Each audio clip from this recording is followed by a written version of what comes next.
Right ආයිබන් දරුවනේ එමනම් ඔයාලා ගොඩක් දිනෙක ඉල්ලීමක් කරලා තිබුණා S ගොනු P ගොනු D ගොනු මුලද්‍රව්‍ය වල රසායන ඒ වගේම අකාබනික රසායනට අදාළ කර්මාන්ත පාරිසරික රසායන සහ ඕගනික් කෙමිස්ට්‍රි ආයසරයක් මතක් කරලා දෙන්න කියලා.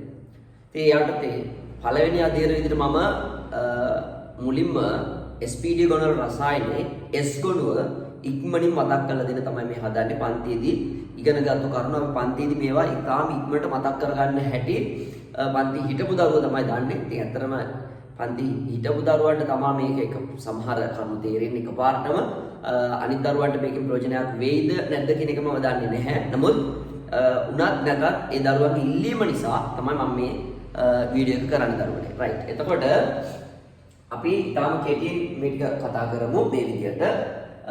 අපි S ගොනුවට ගියාම S ගොනුවේ තියෙන මූලද්‍රව්‍ය ටික මතක් කරන්න hydrogen, lithium, sodium, potassium, rubidium, caesium, francium. ඊට පස්සේ beryllium, magnesium, calcium, strontium, barium, radium. අපි පන්තියේ කියන විදිහට කිව්වොත් නම්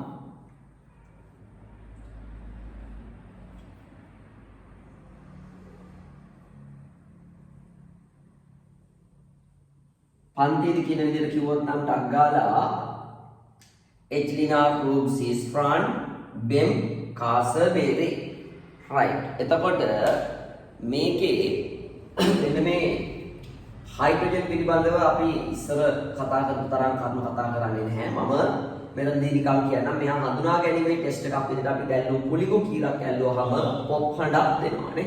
පොප් හඬ. සයිතනියම් අයින් කරන මේ දෙන්නම විකිරණශීලී මූලද්‍රව්‍ය. ඒ දෙන්න පිළිබඳව රසායනයක් අපිට කතා කරන්න නැහැ. එහෙමනම් අපිට තියෙන මෙන්න මේ මූලද්‍රව්‍ය ටික තමයි. ඒතර මේවා S ගොනු ලෝහ. මේ පළවෙනි ඒවාට කියනවා ශාර ලෝහ. දෙවෙනි එක ශාරීය පාංශු ලෝහ. ඊට පස්සේ මේ මූලද්‍රව්‍ය පිළිබඳ රසායනයේදී අපිට විභාගයේදී ප්‍රශ්න අහන්න වැදගත්ම වෙන කරුණු ටික තමයි මෙතන ඉක්මනට බලා ගන්න ඕනේ. ප්‍රතික්‍රියා ටික පිළිබඳව අයිඩියා එකක් තියෙන්න ඕනේ. ප්‍රතික්‍රියා. මොනවාද ප්‍රතික්‍රියා කියවහම වාතය සමග ප්‍රතික්‍රියා ටික. වාතය සමග ප්‍රතික්‍රියා ටික මොනවද? වාතයේ තියෙන ඔක්සිජන් සමග ප්‍රතික්‍රියාව, නයිට්‍රජන් සමග ප්‍රතික්‍රියාව, ඊට පස්සේ oxygen carbon dioxide, nitrogen hydrogen. අපි ටංගාවේ ටික මතක් කරගත්තොත් ඔක්සිජන් සමග ප්‍රතික්‍රියාවට ගියොත් ලිතියම් හදන්නේ ඔක්සයිඩ් එක. සෝඩියම් පෙරොක්සයිඩ් දක්වා යනවා වැඩිපුර ඔක්සිජන් හමුවේ.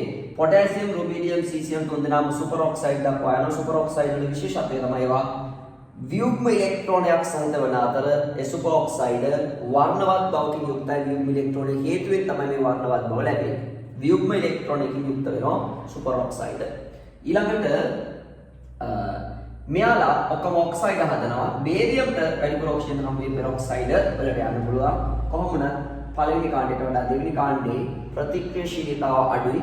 අයිනීකරණ ශක්තිය වැඩි වීම හේතුවෙන්. ඔක්සිජන් සමග ප්‍රතික්‍රියාව ඉවරයි. නයිට්‍රජන් සමග ප්‍රතික්‍රියාවට ගියොත් මෙන්න මේ පළවෙනි කාණ්ඩයේ ලිතියම් හැරුණම තියෙන මේ කවුරුත් නයිට්‍රජන් සමග ප්‍රතික්‍රියා කරන්නේ නැහැ. මෙන්න මේ සෙට් එකම නයිට්‍රජන් සමග ප්‍රතික්‍රියා කරනවා. නයිට්‍රජන් සමග ප්‍රතික්‍රියා කරලා නයිට්‍රයිඩ් හදනවා. එතනදී ලිතියම් නයිට්‍රයිඩ් රතු පාටයි. ඒ වගේම මෙන්න මේ නයිට්‍රයිඩ් හදන නයිට්‍රයිඩ් තියෙනවානේ. මේ නයිට්‍රයිඩ් වලට ජලය දැම්මොත් ජලයෙන් 1+ අරගත්තාම NH3 හදනවා. ඇමෝනියා පිට වෙනවා. නයිට්‍රජන් සමග ප්‍රතික්‍රියාවත් ඉවරයි. ඒ වගේම මේ වාතයේ තිබ්බහම මේ සෝඩියම් වාතයේ තියෙන ඔක්සිජන් සමග ප්‍රතික්‍රියා කරලා සෝඩියම් හදනවා මොනවාද? Sodium oxide peroxide. ඒ වගේම මෙයා ජලය එක්ක ප්‍රතික්‍රියා කරලා අපි ඊළඟට කතා කරන්නේ. මෙයා මේ සෝඩියම් ඔක්සයිඩ් ජල වාෂ්ප එක්ක ප්‍රතික්‍රියා කරලා මේකට හදන්න පුළුවන් සෝඩියම් හයිඩ්‍රොක්සයිඩ්. එතකොට මෙන්න මේ සෝඩියම් හයිඩ්‍රොක්සයිඩ් භස්මය වාතයේ තියෙන ආම්ලික වායු වන කාබන් ඩයොක්සයිඩ් එක්ක ප්‍රතික්‍රියා කරලා සෝඩියම් කාබනේට් හදනවා. මේකට වැඩිපුර කාබන් ඩයොක්සයිඩ් යවුවොත් සෝඩියම් බයි කාබනේට් වෙනවා. ඒක හරියට කුණු theory calcium carbonate calcium hydroxide වලට කාබන් ඩයොක්සයිඩ් යවුව කැල්සියම් කාබනේට් ඇවිල්ලා කැල්සියම් කාබනේට් වලින් කැල්සියම් බයි කාබනේට් වලට ගියා වගේ. Right. Sodium hydroxide sodium carbonate වැඩිපුර carbon dioxide මගින් sodium bicarbonate. එතකොට එතනින් ඉවරයි ඒ ප්‍රතික්‍රියා ටික අවසාන වශයෙන් ඊළඟට ඔතන තියෙන හයිඩ්‍රජන් සමග ප්‍රතික්‍රියාවට ගියාම S2 ඔක්කොම හයිඩ්‍රයිඩ් හදනවා. මෙන්න මේ බෙරිලියම් එක හදන හයිඩ්‍රයිඩය සහ සංයුජයි අනිත් ඔක්කොම මොන හයිඩ්‍රයිඩද? අයනික හයිඩ්‍රයිඩ්. අන්නේ අයනික හයිඩ්‍රයිඩ් ජලයත් එක්ක ප්‍රතික්‍රියා කරලා හයිඩ්‍රජන් පිට කිරීමක් කරනවා. ඒවා කටපාඩම් කරන්න ඕනේ නැහැ. මෙයාගෙන් H- ජලයෙන් ලැබෙනවා H+ සහ OH-. එතකොට H2 පිට කරනවා sodium hydroxide හදන ගමන්. right. ඒවා නිකන් මතක් කිරීමක් විදිහට යන්තම් කරේ කටපාඩම් කරන්න අවශ්‍යතාවයක් නැහැ. එහෙමනම් වාතයේ සමග ප්‍රතික්‍රියා ටික ඉවරයි දරුවනේ. ඊට පස්සේ වැදගත් වෙනවා වාතයේ සමග ප්‍රතික්‍රියා ටික ඉවරයි. ඊට පස්සේ වැදගත් වෙනවා අපිට ජලයේ සමග ප්‍රතික්‍රියාව. පොදුවේ කියන්න තියෙන ජලයේ සමග ප්‍රතික්‍රියාවට ගියාම මේ බෙරිලියම් මැග්නීසියම් හැරුණාම ඉතිරි ඔක්කොම ජලයත් එක්ක ප්‍රතික්‍රියා කරලා හයිඩ්‍රජන් පිට කරමින් හයිඩ්‍රොක්සයිඩ් ලබා දෙනවා.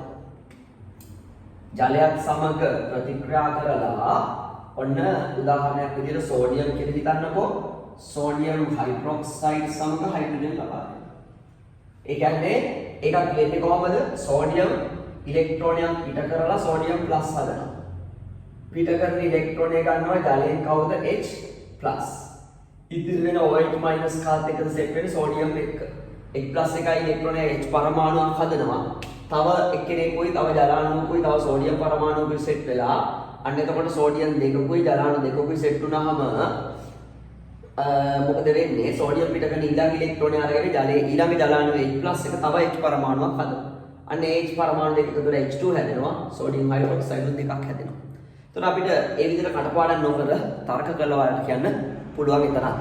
ඊළඟ කාරණාව විදියට. එතකොට ජලය සමග ප්‍රතික්‍රියාව විදින පළවෙනි වැදගත් කාරණාව තමයි නම් බෙරිලියම් මැග්නීසියම් හැර S2 ලෝහ ජලය සමග ප්‍රතික්‍රියා කරලා හයිඩ්‍රජන් පිට කරලා හයිඩ්‍රොක්සයිඩ් ලබා දෙනවා. සහ බෙරිලියම් මැග්නීසියම් අතුරින් මැග්නීසියම් උණු ජලය සමග ප්‍රතික්‍රියා කරලා හයිඩ්‍රජන් පිට කරලා හයිඩ්‍රොක්සයිඩ් ලබා දෙනවා. මේ දෙකම හුමාලය සමග ප්‍රතික්‍රියා කරලා හයිඩ්‍රජන් පිට කරමින් ඔක්සයිඩ් ලබා දෙනවා. එච්චරයි. ඊළඟට ජලය සමග ප්‍රතික්‍රියාවේ ඊළඟ විශේෂ කාරණාව මෙයා සෙමෙන් ප්‍රතික්‍රියා කරනවා ජලය සමග. මෙයා ප්‍රබල ලෙස ප්‍රතික්‍රියා කරනවා. පොටෑසියම් ගිනි ගනිමින් ප්‍රතික්‍රියා කරනවා ප්‍රබල ලෙස. රුබීඩියම් සහ සීසියම් පිපිරුම් සහිතව ප්‍රබල ලෙස ප්‍රතික්‍රියා කරනවා. සෙමෙන් ප්‍රබල ලෙස ගිනි ගැනීමක් සහිතව ප්‍රබල ලෙස පිපිරුම් සහිතව ප්‍රබල ලෙස ජලය සමග ප්‍රතික්‍රියා කරනවා. ජලය සමග ප්‍රතික්‍රියා ඉවරයි. අවසාන වශයෙන් සල්ෆියුරික් නැත්නම් අම්ල සමග ප්‍රතික්‍රියාව ගත්තාම තනුක අම්ල සමග මේ හැමෝම හයිඩ්‍රජන් පිට කරනවා. සාන්ද්‍ර අම්ල සමග හයිඩ්‍රජන් පිට කිරීමක් කරන්නේ නැහැ. රිඩොක්ස් ඵල අම්ලයට අදාළ රිඩොක්ස් ඵලයක් ලබා දෙනවා. අපි උදාහරණයක් විදිහට මැග්නීසියම් හෝ ලිතියම් ලෝහයක් ගමු. එතකොට මේ මැග්නීසියම් සල්ෆියුරික් එක්ක ප්‍රතික්‍රියා කරොත් තනුක සල්ෆියුරික් නම් ළමයි හයිඩ්‍රජන් සමග මැග්නීසියම් සල්ෆේට් දෙනවා. සාන්ද්‍ර සල්ෆියුරික් සමග නම් SO2 ධන මැග්නීසියම් සල්ෆේට් ධන ජලය දෙනවා. ඒ විදිහටම නයිට්‍රික් එකත් එහෙනම් කිව්වොත් තනුක නයිට්‍රික් නම් හයිඩ්‍රජන් ධන මැග්නීසියම් නයිට්‍රේට් දෙනවා. සාන්ද්‍ර නයිට්‍රික් නම් SO2 නෙමෙයි. සාන්ද්‍ර නයිට්‍රික් නම් NO2 ධන මැග්නීසියම් නයිට්‍රේට් ධන ජලය දෙනවා. අම්ල සමග ප්‍රතික්‍රියාවක් ඉවරයි තනුක සහ සාන්ද්‍ර. එවනම් එතනින් රසායනික ප්‍රතික්‍රියා ටික අවසන් වෙනවා S2 අපිට වැදගත්. ඊට පස්සේ මම යනවා වියෝජන ප්‍රතික්‍රියා රැල්ලට. වියෝජන ප්‍රතික්‍රියා ටික මතක් කරොත් මොකද්ද කියන්න තියෙන්නේ? කාබනේට වල වියෝජනයට යමු. කාබනේට වල වියෝජනයට ගියහම මෙන්න මේ නාප්රෝබ්සිස් මෙන්න මේ කාබනේට ලිතියම් හැර එක ඒ කාබනේට කෙතෙක් රත් කරත් වියෝජනය නොවේ. ලිතියම් සහ ඉතිරි කාබනේට සියල්ල විතරක් නෙමෙයි ලිතියම් ධන බෙරිලියම් මැග්නීසියම් කැල්සියම් ස්ට්‍රොන්ටියම් බේරියම් ධන ආවර්තව වගේ ඉතිරි ඔක්කොම ලෝහවල කාබනයට රත් කරාම මොනවාද පිට වෙන්නේ? කාබන් ඩයොක්සයිඩ් සමග ඔක්සයිඩ්. නැත්නම් ඔක්සයිඩයේ සාදමින් කාබන් ඩයොක්සයිඩ් පිට කරන ඔක්කොම කාබනේට. නමුත් දෙන්නෙක් ඉන්නවා සිල්වර් සහ රසදිය වගේ කාබනේට ගත්තාම ඒවා රත් කරාම ඒවායේ ලැබෙන ඔක්සයිඩයක් වියෝජනය වෙලා ලෝහය සහ ඔක්සිජන් පිට කරනවා. ලෝහය සහ ඔක්සිජන් පිට කරනවා. රයිට්? මම මේ කියන්නේ තාම අවශ්‍යම ටික විතරක්. අපි තව මේකෙන් එහාට ගිහලා විශේෂ කතා කරන්න පුළුවන්. ඒක ඕනේ නැහැ දැන්. රයිට්? ඊළඟට එතනින් ඉවරයි. ඊළඟට කාබනේට වල වියෝජනය තමයි ඔය. ඊළඟට නයිට්‍රේට් වල වියෝජනයට ගියොත් නයිට්‍රේට් වල වියෝජනය ගැන කතා කරොත් ලිතියම් හැර මෙන්න මේ එක ඒකාණ්ඩේ නයිට්‍රේට් ටික රත් කරාම නයිට්‍රයිට ධන ඔක්සිජන් දෙනවා. රත් දුඹුරු වායුව පිට කරන්නේ නැහැ. නයිට්‍රයිට ධන ඔක්සිජන් දෙනවා. අන්න ලිතියම් සහ මෙන්න මේ සෙට් එකම රත් කරාම ලිතියම් සහ මේ සෙට් එකම විතරක් නෙවෙයි ආවර්තාව වගේ අනිකුත් නයිට්‍රේට සියල්ල පළවෙනි කාණ්ඩේ නාක් රූප සිස් හැරුණාම අනිකුත් සියලු ලෝහ නයිට්‍රේට රත් කළ විට රතු දුඹුරු වායුවක් වන NO2 ලබා දෙමින් O2 ලබා දෙමින් ඔක්සයිඩ් ලබා දෙනවා. right? එතකොට මේ සෙට් එකම රත් කරාම එනම් NO2 ධන O2 ධන ඔක්සයිඩ්. මෙතන දෙන්නේ නයිට්‍රයිට ධන ඔක්සිජන්. නයිට්‍රයිට ධන ඔක්සිජන් ලබා දෙනවා. නයිට්‍රේට් වල වියෝජනයක් හරි කාබනේට් වල වියෝජනයක් හරි. බයිකාබනේට් වලට ගියාම මේ ඔක්කොම බයිකාබනේට මෙන්න මේ සෙට් එකම ගත්තාම ලිතියම් හැර පළවෙනි කාණ්ඩයේ ඉතිරි බයිකාබනේට ඝන තත්ත්වයෙන් ලබා ගන්න පුළුවන්. මේවා ඝන තත්ත්වයෙන් ලබාගත නොහැක. ඒ වගේම මේ බයිකාබනේට් ටික රත් කරාම ඕනම බයිකාබනේටක් රත් කරාම කාබන් ඩයොක්සයිඩ් කාබනේටය ධන ජල වාෂ්ප. මෙයා කාබන් ඩයොක්සයිඩ් ධන කාබනේටය ධන ජල වාෂ්ප පිට කරනවා. මෙතන ජල වාෂ්ප නෙවෙයි කාබන් ඩයොක්සයිඩ් පිට කරමින් කාබනේට ලබා දෙමින් ජලය ලබා දෙනවා. ලැබෙන කාබනේට තවදුරටත් රත් කරොත් වියෝජනය වෙනවා. මෙතන එහෙම වෙන්නේ නැහැ. එතකොට ඉවරයි වියෝජන ප්‍රතික්‍රියා සෙට් එක. වියෝජන ප්‍රතික්‍රියා සෙට් එකක් ඉවරයි. ඊළඟට වැදගත් වෙන්නේ අපිට මෙයාලගේ ද්‍රාව්‍යතා කියන කතන්දර. ද්‍රාව්‍යතා වලට ගියොත් මොකද මතක් කරන්න තියෙන්නේ? S ගොනුවම ගත්තාම S ගොනුවේ ක්ලෝරයිඩ්, බ්‍රෝමයිඩ්, අයඩයිඩ් දෙක ඔයාලට මතකයි නේද? මම ටිකක් කියලා දාන්නම්. Chloride bromide iodide perchlorate perbromate iodate chlorate bromate iodate nitrate nitrite sulphide bicarbonate सियल जले द्राव्य अवर्ण द्रावण वे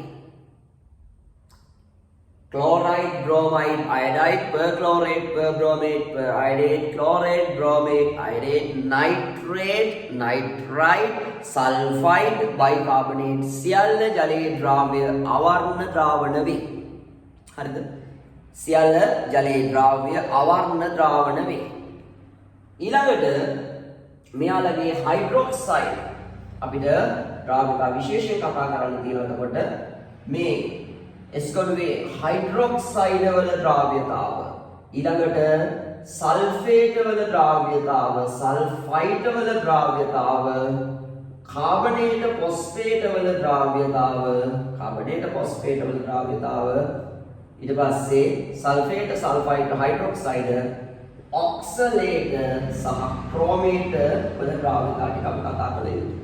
එහෙනම් कार्बनेट फॉस्फेट ගැන කියන්න තියෙන්නේ कार्बनेट फॉस्फेट ගැන කියන්න තියෙන්නේ ලිතියම් සහ මැග්නීසියම් कैल्शियम स्ट्रोंटियम बेरियम में ඔක්කොම කාබනේට අවශ්‍යප බෙරිලියම් කාබනේට් හැර දෙවෙනි කාණ්ඩේ නම් බෙරිලියම් කාබනේට් හැර ඉතින් ඔක්කොම අවශ්‍යප වේ. පළවෙනි කාණ්ඩේ ලිතියම් කාබනේට් ලිතියම් ෆොස්ෆේට් මොනවා වෙනවද අවශ්‍ය ලිතියම් කාබනේට් ලිතියම් වල විතරයි පළවෙනි කාණ්ඩයෙන් අහු වෙන්නේ lithium fluoride lithium carbonate lithium phosphate. මෙන්න මේක තමයි ජලය ද්‍රාව්‍ය සුදු අවක්ෂේප වෙන්නේ.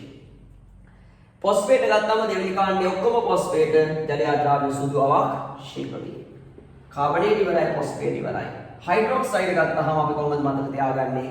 beryllium hydroxide ජලය ද්‍රාව්‍ය සුදු අවක්ෂේපයක්. හැබැයි වැඩිපුර බෂ්පවල දිය වෙනවා උභය ගුණය නිසා. magnesium hydroxide ජලය ද්‍රාව්‍ය සුදු අවක්ෂේපයක්. ඒක වැඩිපුර බෂ්පවල දිය වෙන්නේ නැහැ. calcium hydroxide මද වශයෙන් සුළු වශයෙන් අවක්ෂේප වෙනවා. ක්‍රමක්‍රමයෙන් කාණ්ඩේ පහළට යන ද්‍රාව්‍යතාව වැඩි වෙලා barium hydroxide වලට යනකොට තමයි වැඩිම ද්‍රාව්‍යතාවක් ලබා දෙන්නේ. hydroxide වල ද්‍රාව්‍යතාව ගැන කතා කරොත් කියන්නේ කාණ්ඩේ පහළට යන ද්‍රාව්‍යතාව වැඩි වෙයි. ද්‍රාව්‍යතාව වැඩි වෙයි කියලා කියන්නේ KSP ද්‍රාව්‍යතාව ගුණිතය වැඩි වෙයි. ද්‍රාව්‍යතාව ගුණිතය වැඩි වෙනවා. ඒ වගේම භාෂ්මික ප්‍රබලතාව වැඩි වෙනවා. OH- සාන්ද්‍රණය වැඩි වෙනවා සංතෘප්ත ද්‍රාවණවල. right. ඊළඟට සල්ෆයිඩ් වලට ගියාම කියන්න තියෙන්නේ මොකක් කියලාද? සල්ෆයිඩ් වලට ගියාම කියන්න තියෙන්නේ තුන් දෙනෙක් අවක්ෂේප දෙනවා. කවුද තුන් දෙනා? Barium sulphide, strontium sulphide, calcium sulphide කියලා තුනම ජලය ද්‍රාව්‍ය සුදු අවක්ෂේප. සල්ෆයිඩ් 3යි, අවක්ෂේප 3යි. Barium sulphide, strontium sulphide, calcium sulphide අවක්ෂේප. සල්ෆේට් වලට ගියාම ස්ට්‍රොන්ටියම් සහ බේරියම් සල්ෆේට් ජලය ද්‍රාව්‍ය සුදු අවක්ෂේප. right. ඊට පස්සේ ඔක්සලේට් වලට ගියාම මැද දෙන්න තමයි ජලය ද්‍රාව්‍ය සුදු අවක්ෂේප වෙන්නේ. කවුද මැද දෙන්න? කැල්සියම් සහ ස්ට්‍රොන්ටියම් වල ඔක්සලේට ජලය ද්‍රාව්‍ය සුදු අවක්ෂේප වේ. මැග්නීසියම් සහ බේරියම් ගත්තාම ඒවා මද වශයෙන් සුළු වශයෙන් අවක්ෂේප වේ. right. ඊළඟට ක්‍රෝමේට් ගත්තාම බේරියම් සහ ස්ට්‍රොන්ටියම් ක්‍රෝමේට් ජලයේ අද්‍රාව්‍ය කහ පාට අවක්ෂේප. ජලය ද්‍රාව්‍ය කහ පාට අවක්ෂේප. ඊළඟට අපි දැන සිටිය යුතුයි මෙන්න මේ ස්කොළු ලෝහ හඳුනා ගැනීම පිළිබඳව. ස්කොළුවේ ලෝහ හඳුනා ගැනීමට වැදගත් වෙන ටෙස්ට් එක අපි කියනවා පහන් සිළු පරීක්ෂාව. අනේ පහන් සිළු පරීක්ෂාවේදී මේවා හඳුනා ගන්න භාවිතා කරන්නේ මේවායේ වර්ණයන් විමෝචන වර්ණාවලි. එතකොට මේ වර්ණ ගත්තට පස්සේ පහන් සිළු පරීක්ෂාවේදී දෙන වර්ණ ටිකක් මතක තියාගන්නවා. ලිතියම් සර් රතු පාටයි. ලිතියම් සර් රතු පාටයි. ක්‍රිම්සන් රතු. පොට්ටි රුබි දම් පාටයි. පොටෑසියම් රුබීඩියම් දම් පාටයි. එතනදී මෙයා ලිලැක් කියලා ගන්නවා. මෙයා රතු දම් කියලා ගන්නවා. සෝඩියම් කහ පාටයි. සීසි නිල් පාටයි. සීසි නිල් පාටයි. නිල් පාටයි. ඊට පස්සේ කුබේ කොළ පාටයි. බේරියම් කහ කොළ කියලා ගන්නවා. ඊට පස්සේ කොපර් තද කොළ. ඊට පස්සේ කුබේ කොළ පාටයි. කැල්සියම් තැඹිලි ගඩොල් රතු ඒ විදිහට තියෙනවා. බෙරිලියම් සහ මැග්නීසියම් පහන් සිළු පරීක්ෂාවේ වර්ණයක් දෙන්නේ අවර්ණයි. ඒකට හේතුව නිකුත් වන විකිරණ නැත්නම් නිකුත් වන විකිරණ අයිති වෙන්නේ විද්‍යුත් චුම්බක වර්ණාවලියේ අල්ට්‍රා වයලට් පාරජම්බුල කලාපයට. එතනින් ඉවර වෙනවා පහන් සිළු පරීක්ෂාවත්. ඊළඟට එතකොට එහෙමනම් මුළු ස්කොළුවම සම්පූර්ණයෙන්ම සාකච්ඡා කළා හමාරයි. අවසාන වශයෙන් දැනගන්න ඕනි ඔයාලා මෙන්න මේ තවදුරටත් විශේෂ කාරණාවක් අපි ගත්තොත් සෝඩියම් ෆ්ලෝරයිඩ් ඊට පස්සේ පොටෑසියම් සෝඩියම් ක්ලෝරයිඩ් ඊට පස්සේ සෝඩියම් බ්‍රෝමයිඩ් සෝඩියම් අයඩයිඩ් කියන මෙන්න මේ ටික ගත්තාම මේවායේ ද්‍රාව්‍යතාව ක්‍රමයෙන් වැඩි වෙනවා. Sodium fluoride, sodium chloride, sodium bromide, sodium iodide. මේ ආකාරයට යනකොට ෆ්ලෝරයිඩයට වඩා ක්ලෝරයිඩේ ද්‍රාව්‍යතාව වැඩි, ඊට වඩා බ්‍රෝමයිඩේ ද්‍රාව්‍යතාව වැඩි, ඊට වඩා අයඩයිඩේ ද්‍රාව්‍යතාව වැඩි. සහ මෙන්න මේ ද්‍රාව්‍යතාව පැහැදිලි කරගන්න යොදා ගන්නවා අපි මේ ද්‍රාව්‍යතාවට අදාළ ගිබ්ස් ශක්තිය. මෙන්න මේ ද්‍රාව්‍යතාවට අදාළ ගිබ්ස් ශක්තිය හොරගන්න. මෙන්න මේ mx ඝනය mx මෙන්න මේ ද්‍රාවණ තත්වයට අදාළ ඩෙල්ටා G වල අගය ගත්තාම මෙතන අගය ගොඩක් දුරට ධන අගයක් මෙහෙට යන්න ඍණ අගය වැඩි වෙනවා. ඒක තවදුරටත් අපි පැහැදිලි කරගන්න මෙයාගේ මෙන්න මේ දැලිස mx gas මේ මෙයාගේ mx ඝනවල ඉඳලා මෙයා m plus gas x minus gas වලට එද්දී දැඩි ශක්තිය අවශ්‍ය වෙනවා. මේට එනකොට සජලන. එහෙනම් දැඩිසට අදාළ එන්තැල්පිය සහ එන්ට්‍රොපිය භාවිතා කරනවා. මෙතන සජලනයට අදාළ එන්තැල්පිය සහ එන්ට්‍රොපිය භාවිතා කරනවා. ඒව භාවිතා කරලා මෙන්න මේ ප්‍රතික්‍රියාවලට අදාළ දැඩිසට අදාළ ගිබ් ශක්තියත් එන්ට්‍රොපියට අදාළ ගිබ් ශක්තියත් හොයාගෙන ඒකෙන් ද්‍රාවණ තත්වයට අවශ්‍ය වෙන ඩෙල්ටා G අගය හොයා ගන්නවා. ඒ අනුව මෙන්න මේ සංයෝගවල ද්‍රාව්‍යතාව පිළිබඳව සැසඳීම සඳහා අපිට ද්‍රාවණයට අදාළ ඩෙල්ටා G වල අගය භාවිතයට ගන්න පුළුවන්. ඒක නිර්ණය කිරීම සඳහා දැඩිසට අදාළ එන්තැල්පිය සහ එන්ට්‍රොපියත් ඊළඟට සජලනයට අදාළ එන්තැල්පිය සහ එන්ට්‍රොපියත් භාවිතයට ගන්න පුළුවන්. right? එතකොට ඔය කරුණු ටික තමයි දරුවනේ අපිට දැනගන්න තියෙන්නේ. ඊට පස්සේ අපි තවදුරටත් මෙතන කතා කරන්න අපි කතා කරා ඒක බයිකාබනේට කතා කරා. එතකොට දරුවනේ S ගොනුව එතනින් අවසන් වෙනවා. right? එතකොට S ගොනුවේ පාඩම් කරන්න කියලා ඔයාලට දෙයක් ඉතුරුනේ නෑ. සියලුම කොටස් ටික මෙතනදී අපි සාකච්ඡා කරා. එතකොට අපිට ගිය විනාඩි 20ක කාලයක් විතරයි ඒ ටික නැවත ඔයාලට බලලා වීඩියෝ එක බලලා ටක් ටක් දාලා මතක් කරගෙන ඉන්න හැකියාව තියෙනවා. right? එhmenan ආයෙ බලන්න.